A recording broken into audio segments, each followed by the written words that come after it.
जपाकुसुम शंकासम कास्पेयं महाधुतिं तमोमयीं सर्वपापहनं प्रणतोऽस्मीति वागरम्। ओम धरणीश्वर्याय नमः। ओम आदित्याय नमो नमः। जय जय श्री राधे। मेरे प्रिय दर्शकों, मैं दैवज्ञ दिनेश नारायण मिश्र हाजिर हूँ अपने YouTube चैनल ज्योतिष सागर पे। आने वाले 22 दिसंबर सन 2024 दिन रविवार, उत्तरा फाल्गुनी नक्षत्र है, सप्तमी तिथि है, पौष मास की भानु सप्तमी की तिथि है। कहा जाता है कि जब हमारे सूर्य देवता अपने बृहस्पति के घर जाते हैं धनु राशि में, तो आपके अपने जीवन के विकास का बीज इसी समय, इसी खर मास में ही पड़ता है। उसका प्रभाव भी हमें दिखाई देने लगता है। जैसे ही धनु राशि से हमारे आदित्य देव मकर राशि में जाते हैं, प्रकृति में शीत समाप्त होने लगता है, नए फल फूल सुगंधित वातावरण और बसंत ऋतु का आगमन हो जाता है। सब कुछ नया, नई जीवंतता, नया सवेरा, नई व्यवस्था शुरू हो जाती है। अर्थात ये जो सब कुछ हुआ है, ये हमारे आदित्य देव भगवान सूर्यनारायण जब गुरु के साथ थे तो उन्होंने प्रकृति में नई ऊर्जा का संचार का बीज डाल दिया था, जो फलीभूत होने लगा है। और इसीलिए आदिकाल से हमारे यहाँ एक बहुत सुंदर सी परंपरा रही है कि पौष मास में सूर्य की पूजा करना, पौष मास में रविवार का व्रत रहना, पौष मास में लाल पीले गुलाबी रंग के वस्त्र धारण करना, पौष मास में गाय के घी का सेवन करना। तो आप जानते हैं कि पौष मास में ही बहुत तेज गति से गेहूं फसल का भी विकास हो रहा होता है, गेहूं का फुटाव हो रहा होता है, गेहूं अपने एक से कई कणों में बदल रहा होता है, वो भी एक सूर्य का ही पौधा है।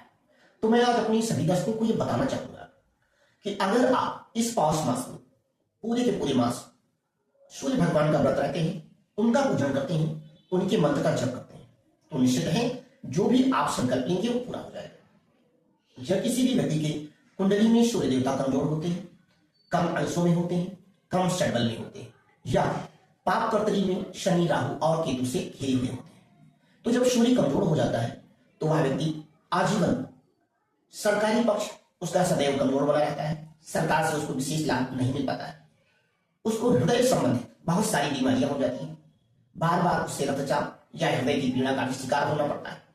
साथ ही साथ उस व्यक्ति की अपनी हड्डियां पूर्णतः मजबूत नहीं होती, जोड़ों में दर्द हो जाता है, डाइजेशन की प्रॉब्लम आती है, बाल सर से गिर जाते हैं और मान सम्मान की समाज में कमी हो जाती है। तो अगर आप अपना मान सम्मान ओजस्विता प्राप्त करना चाहते हैं, सरकारी लाभ लेना चाहते हैं, सरकारी नौकरी प्राप्त करना चाहते हैं, धन पद प्रतिष्ठा की वृद्धि चाहते हैं, तो मैं कहूंगा इस पौष मास में जो ये 22 दिसंबर है, इस दिन भानु सप्तमी है, सप्तमी का नक्षत्र उत्तरा फाल्गुनी, तिथि तीन के तीनों सब सूर्य से ही संबंधित है।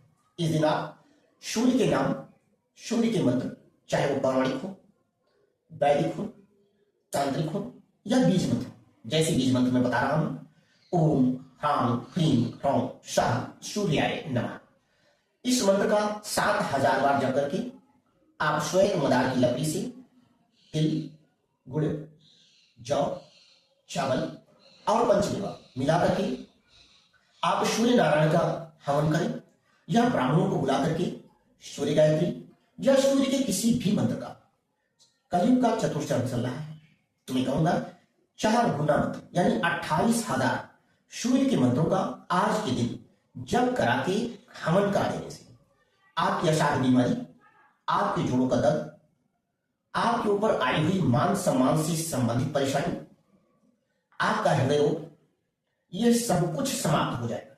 अर्थात आपकी तेजस्विता बढ़ेगी, आपका मान सम्मान पद प्रतिष्ठा बढ़ेगा, सूर्य नारायण की खूब कृपा हो।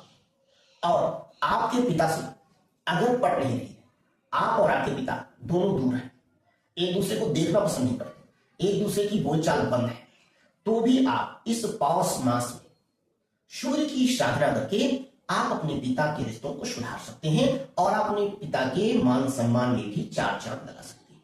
तो मैं अपने सभी दर्शकों को यह बताना चाहता हूं कि इस 22 दिसंबर को किसी भी कीमत में आपको खाली नहीं जाने देना है। अगर आप मंत्र जाप करा नहीं सकते तो मानसिक करिए, मानसिक याद नहीं कर नहीं सकते तो आप YouTube मोबाइल पे लगा करके उनके मंत्रों को सुनिए, चाहे सहस्रनामा का पाठ सुने, 108 नाम का पाठ सुने, 12 नाम का पाठ सुने, आदित्य हृदय स्तोत्र का पाठ करें, या सूर्य के केवल नामों का ही आप जप करते रहे, ओम आदित्याय नमः, ओम आदित्याय नमः, तो भी आपको पूर्ण फल मिलेगा। तो मैं अपनी सभी दर्शकों को ये बताना चाहता हूं कि आप अपनी हर एक प्रकार की इच्छा को पूर्ण रूप से सफल कर सकते हैं, प्राप्त कर सकते हैं। इस 22 दिसंबर को आपकी मनोकामना अवश्य पूरी हो। आप रोग से मुक्त हो सकते हैं, आपका मान सम्मान बढ़ सकता है, आपको धन पद प्रतिष्ठा मिल सकती है। तो आप